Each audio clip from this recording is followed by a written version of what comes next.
ازيكم يا حلوين؟ عاملين ايه؟ يا رب كلكم تكونوا بخير. تعالي النهارده اقولك باذن الله على احلى مقشر ممكن تعمليه. هو سكراب سهل وبسيط، بس يا جماعه بجد بينور الجسم، بيخلي ايدك وجسمك بينوروا بمعنى الكلمه، بيرجعك بيضه قشطه مهما كان عندك سواد السنين. بجد استعملي السكراب ده، هينور جسمك. طبعا هو سكراب سهل وبسيط وكلها حاجات عندنا في المطبخ. احلى مقشر ممكن تعمليه، هيزيل خلايا الجلد الميت، كمان هينور بشرتك وهينور ايديكي والقدمين. لو عندك اي حته غامقه في الاكواع في الركب، كل ده باذن الله هيزيله تماما بمكونات بسيطه عندنا كلنا في المطبخ. بس اهم حاجه لو انت مهتمه معايا بالفيديو وعايزه تعرفي ايه هي المكونات دي، صلي على النبي كتير جدا واشتركي في القناه عشان توصلك كل جديد، ولايك وكومنت، ويلا نبدا مع بعض يا حلوين. اول حاجه كده طبعا يا حلوين، عايزين نعمل سكراب سهل وبسيط، وكمان هيقشر كل خلايا الجلد الميت، وبالتالي ايدينا ترجع بيضة، وكمان القدمين وكل جسمنا تمام. طيب نعمل ايه؟ اول حاجة كده معايا معلقة من البيكربوناتو، تمام كده، معلقة من البيكربونات الصودا، شايفين اهو.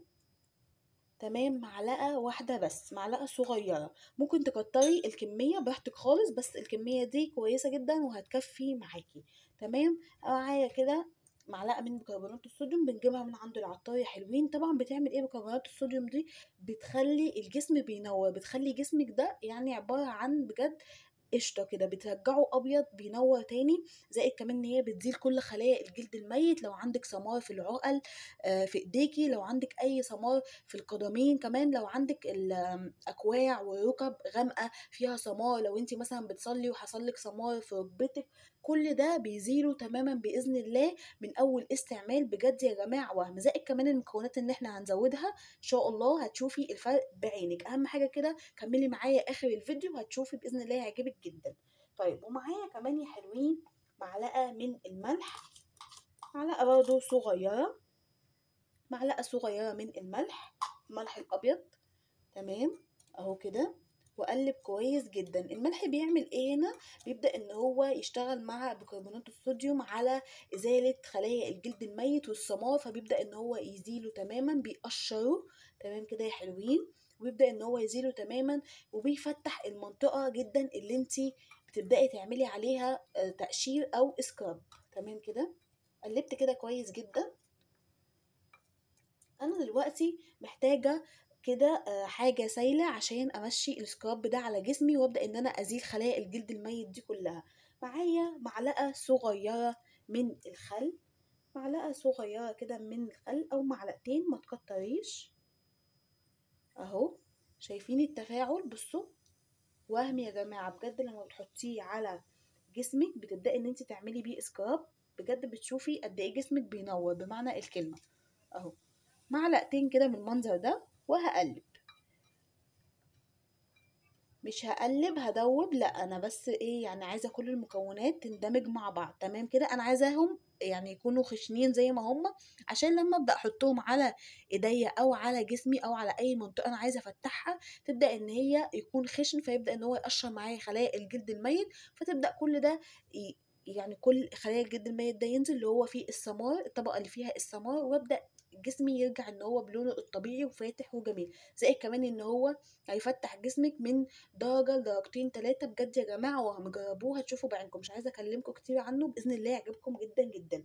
عايزة بقى في الوصفة دي او في السكراب ده حاجة ترطب لي جسمي، لان انا بشيل طبقة اللي هي السمار زي ما قلت لكم، اللي هي طبقة الجلد الميت، فانا عايزة ترطيب ويكون ترطيب قوي جدا. طبعا مفيش احلى من الجليسرين يا حبايب قلبي.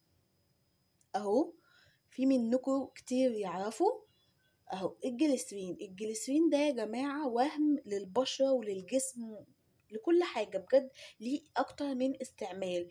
النهاردة هنستعمله ان احنا هندي ترطيب للجسم، لان الجسم هيبقى محتاج ترطيب عميق جدا، لان انت هتزيلي طبقة زي ما قلتلك اللي عليها السمار دي، فعايزة ترطيب قوي جدا. ومفيش طبعا احلى من الجليسرين. هاخد هو مرطب قوي جدا للي ما يعرفوش يا حبايب قلبي. خدت كده نص معلقة، تمام، نص معلقة من الجليسرين. وبرده زي ما قلت لكم انا بس مش عايزة ادوبهم، لا انا عايزة كل المكونات تندمج مع بعض. اهو كده يا حلو بالمنظر ده، خلاص كده جاهز معايا. زي ما قلت لكم انا مش عايزة ان انا اقلب كتير فالملح يدوم معايا. بصوا جهز معايا في ثواني، ثواني ما كملش ثواني. اهو كده بالمنظر ده.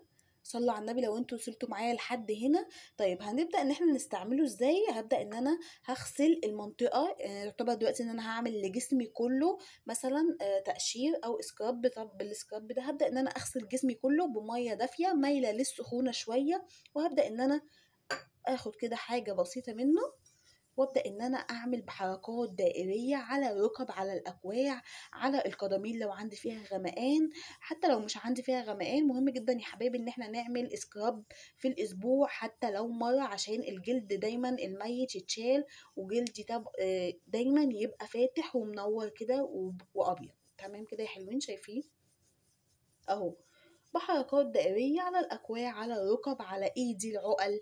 تمام كده، بصوا على العقل دي برضو بتبقى غامقة شوية اهو بالمنظر ده كده، بحركات دائرية كده.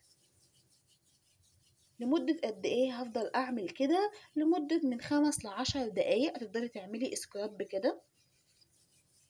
تمام اهو، تعملي كده بجد هينور ايدك، هينور جسمك، هينور كل العقل دي. بصوا كل ده هيرجع للونه الطبيعي. وهم يا جماعة بجد جربوه ان شاء الله مش هتندموا. حاجات بسيطة وسهلة بس بتخلي بشرتك بتنور وبتخلي شكلك حلو، وحاجات جميلة جدا وما فيهاش اي ضرر على بشرتك نهائي.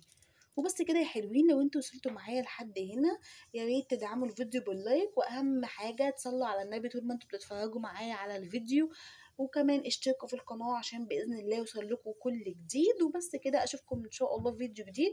اهم حاجة بعد ما نعمل السكراب كده لمدة 5 دقايق يا حلوين، هبدأ ان انا اسيبه. خلاص خلصت وعملت مثلا دلوقتي لمدة 5 دقايق عملت تقشير كويس جدا.